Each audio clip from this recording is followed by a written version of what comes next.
ओम गणेशाय नमः। स्वागत है आपका एवीएस कॉर्नर में। कार्तिक मास के कृष्ण पक्ष की चतुर्थी तिथि को करवा चौथ का व्रत किया जाता है। करवा चौथ का व्रत प्रत्येक सुहागिन स्त्री के जीवन में बहुत ही महत्वपूर्ण होता है। इस दिन सभी सुहागिन महिलाएं अपने पति की दीर्घायु, पति के उज्जवल भविष्य और वैवाहिक जीवन में सुख समृद्धि के लिए यह व्रत रखती हैं। साथ ही कुंवारी कन्याएं भी सुयोग्य वर की प्राप्ति के लिए करवा चौथ का उपवास करती हैं। मान्यता है कि माता पार्वती ने भगवान शंकर के लिए और द्रौपदी ने पांडवों के लिए करवा चौथ का व्रत किया था। यह व्रत कठिन व्रतों में से एक है। सूर्योदय से शुरू होकर चंद्रोदय तक इस व्रत को बिना अन्न जल ग्रहण किए पूर्ण करना होता है। मान्यता है कि इस व्रत से सुहागिन महिलाओं को पति की दीर्घायु और सुखद वैवाहिक जीवन का वरदान मिलता है। साल 2023 में करवा चौथ का व्रत 1 नवंबर दिन बुधवार को रखा जाएगा। चतुर्थी तिथि प्रारंभ होगी 31 अक्टूबर दिन मंगलवार रात 9:30 से। चतुर्थी तिथि समाप्त होगी 1 नवंबर दिन बुधवार रात 9:19 पर। ऐसे में करवा चौथ का व्रत 1 नवंबर दिन बुधवार को रखा जाएगा। पूजा का शुभ समय है 1 नवंबर की शाम 5:44 से रात 7:02 तक। इस दिन चंद्रोदय होगा रात 8:15 पर। करवा चौथ व्रत की शुरुआत सुबह सूर्योदय के साथ शुरू होकर चंद्रोदय पूजा के बाद समाप्त होती है। अगर आपके यहाँ सुबह सूर्योदय से पहले सरगी की परंपरा है तो जल्दी उठकर सरगी खा लें। सरगी करवा चौथ के दिन सूर्योदय से पहले किया जाने वाला भोजन होता है, जो महिलाओं को उनकी सास के द्वारा दिया जाता है। करवा चौथ का व्रत रखने वाली सुहागिन महिलाएं सास द्वारा दी इस सरगी को प्रसाद के रूप में ग्रहण कर करवा चौथ का व्रत शुरू करती हैं। सरगी में प्रमुख तौर पर खाने पीने की चीज़ों के साथ सुहाग की सामग्री भी भेंट की जाती है। सरगी का सेवन सूर्योदय से पहले 4 से 5 बजे के करीब कर लेना चाहिए।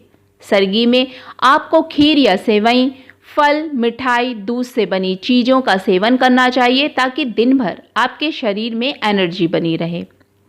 करवा चौथ के पूजन के लिए उपयोग होने वाली सामग्री, जिसमें करवा चौथ की थाली में रोली, सिंदूर, मेहंदी, चूड़ी, बिंदी, मिठाई, लाल चुनरी, महावर आदि।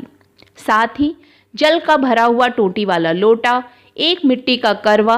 इसमें भरने के लिए आप अपने यहाँ की परंपरा के अनुसार चावल, मीठे बतासे, ड्राई फ्रूट्स, अनाज, जो भी आप भरना चाहें, फल फूल, घी, दीपक, धूप बत्ती, दूर्वा, लौंग, सुपारी, हल्दी, चावल, अक्षत, गेहूं, मौली, मिठाई, चंद्र दर्शन के लिए छलनी, श्रृंगार की सामग्री और लाल साड़ी या चुनरी माता पार्वती के लिए।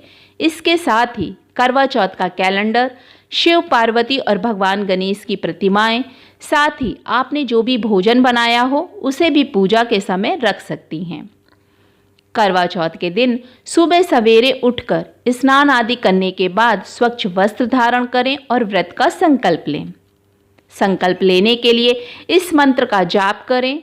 मम सुख सौभाग्य पुत्र पौत्रादि सुस्थिर श्री प्राप्ताय कर्क चतुर्थी व्रतम करिष्ये। घर के मंदिर की दीवार पर गेरू से फलक बनाएं और चावल को पीसकर उससे करवा का चित्र बनाएं। इस रीति को करवा धरना कहते हैं। अगर ये करना संभव ना हो तो मार्केट से करवा का कैलेंडर लाकर दीवार पर चिपका लें। शाम को 16 श्रृंगार करके लाल या पीले रंग के कपड़े पहने। इस दिन 16 श्रृंगार करने का बहुत ही महत्व होता है, इसलिए इस दिन 16 श्रृंगार अवश्य करें। फिर एक चौकी पर लाल या पीले रंग के वस्त्र बिछाकर उस पर भगवान शिव, माता पार्वती की कोई ऐसी प्रतिमा स्थापित करें जिसमें भगवान गणेश माता पार्वती की गोद में बैठे हों। इसके बाद दीपक जलाकर पूजा आरंभ करें। देवी देवताओं को चंदन सिंदूर से तिलक करें। अक्षत, फल फूल, मिठाई अर्पित करें। धूप, दीप, लौंग और कपूर जलाएं। श्रृंगार की सामग्री माता पार्वती को अर्पित करें। अंत में व्रत कथा सुने या पढ़ें। करवा चौथ के व्रत में जितना महत्व व्रत रखने का है, उतना ही महत्व करवा चौथ पूजा और व्रत कथा सुनने या पढ़ने का भी है। इसलिए आज के दिन व्रत कथा ध्यानपूर्वक सुने या पढ़ें। रात्रि में चंद्रोदय होने पर छलनी से या जल में चंद्रमा को देखें और उन्हें जल अर्पित करें। अक्षत और पुष्प अर्पित करें, धूप दीप जलाकर आरती करें और मीठे का भोग लगाएं। हाथों में पूजा की सीख लेकर जल से चंद्रमा को अर्घ देते हुए 7 बार परिक्रमा करें। इसके पश्चात छलनी से दिया रखकर चंद्रमा का प्रतिबिंब देखें और उसके बाद अपने पति का चेहरा देखें। पति की दीर्घायु की कामना करते हुए पति के हाथों से जल पीकर और मिठाई खाकर व्रत खोलें। पूजन के बाद सास ससुर और घर के बड़ों का आशीर्वाद जरूर लें। अंत में पूजा का करवा सास जेठानी या घर के किसी बड़ी सुहागिन को भेंट कर उनका आशीर्वाद लें और व्रत का पारण करें। करवा चौथ व्रत में पारण के लिए कहीं कहीं हलवा पूड़ी और चूरमा, तो कहीं आलू की सब्जी और पूड़ी बनाई जाती है, तो वहीं कहीं पर इस दिन दाल के फरे और कढ़ी भी बनाई जाती है। तो आप अपने यहाँ की परंपरा के अनुसार व्रत का पारण करें। आप सभी को करवा चौथ की हार्दिक शुभकामनाएं और वीडियो में यहाँ तक साथ देने के लिए धन्यवाद।